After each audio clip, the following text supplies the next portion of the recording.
حضرت نے فرمایا غریب کون ہے؟ غریب وہ مسجد ہے کہ جس مسجد کے اندر نمازی نہیں جاتے۔ دوسرا غریب کون ہے؟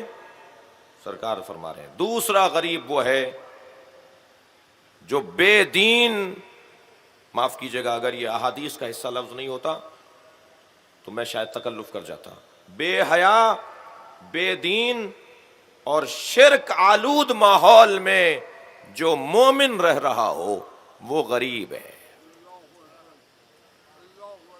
اب میں زیادہ ٹھہروں اس موضوع پر کہ جو سمندر پار ممالک کے ویزے لگوانے کے لیے منتیں مرادیں مانتے ہیں، کیوں چھوڑ کے جا رہے ہو پاکستان کو؟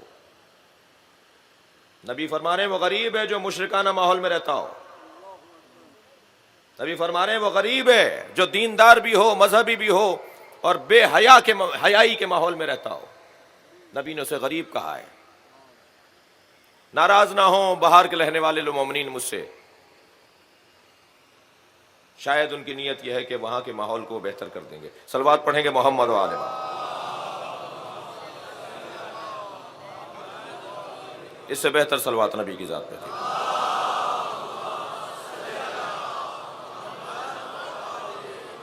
تیسرا غریب سرکار نے ارشاد فرمایا، تھکے نہیں، تکلف نہیں کریں، میں تیسرا غریب بیان کر رہا ہوں۔ نبی فرمایا تیسرا غریب وہ قرآن ہے جسے کھولا نہیں جاتا، جس پہ گرد جمی ہوئی ہے، جو طاقچے پر رکھا ہوا ہے، جس کا جزدان 1 مہینے سے کھولا نہیں گیا ہے، جس پہ گرد اٹ چکی ہے، وہ قرآن غریب ہے، گھر میں رہتا ہوا غریب ہے۔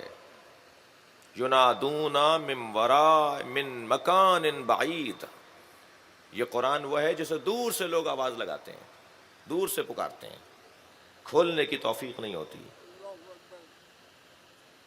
2 سال ہو گئے شادی ہوئے ہوئے نئے جوڑے کی، قرآن کے صفحے چپکے ہوئے ہیں، اس کا مطلب ہے تم نے کھولا ہی نہیں ہے نا۔ جب وہ پرنٹ ہو کے آتا ہے بعض صفحے جڑے ہوئے ہوتے ہیں، اسے کھولنا پڑتا ہے۔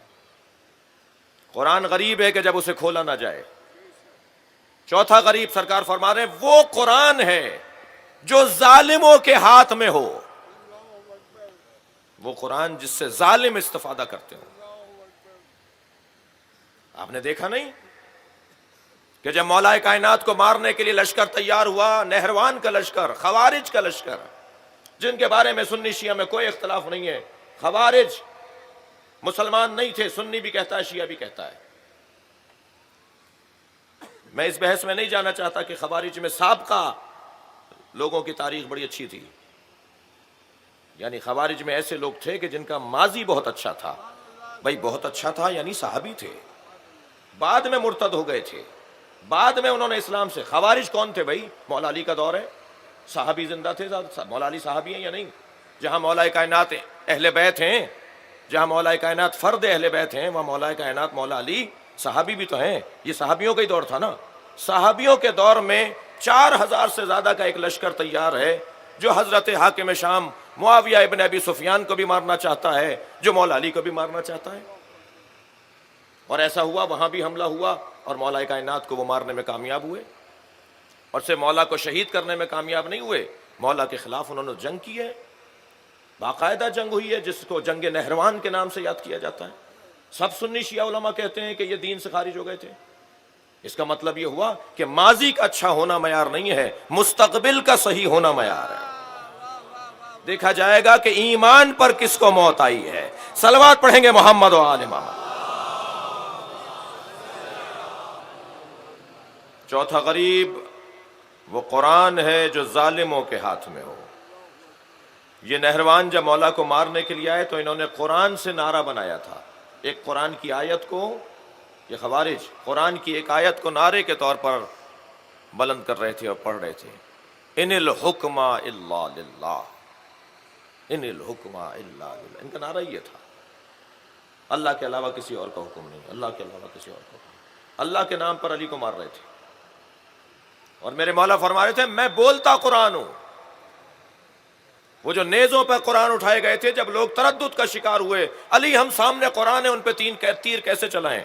حضرت نے فرمایا وہ کھال پہ لکھا ہوا قرآن ہے، میں تمہارے سامنے مجسم قرآن کھڑا ہوں، ان آیات کی تفسیر تم میں سے مجھ سے زیادہ کوئی بہتر نہیں بیان کر سکتا. مگر بڑا سخت مرحلہ تھا، بہت مشکل دور تھا، ہر ایک کا بابصیرت ہونا بہت مشکل تھا.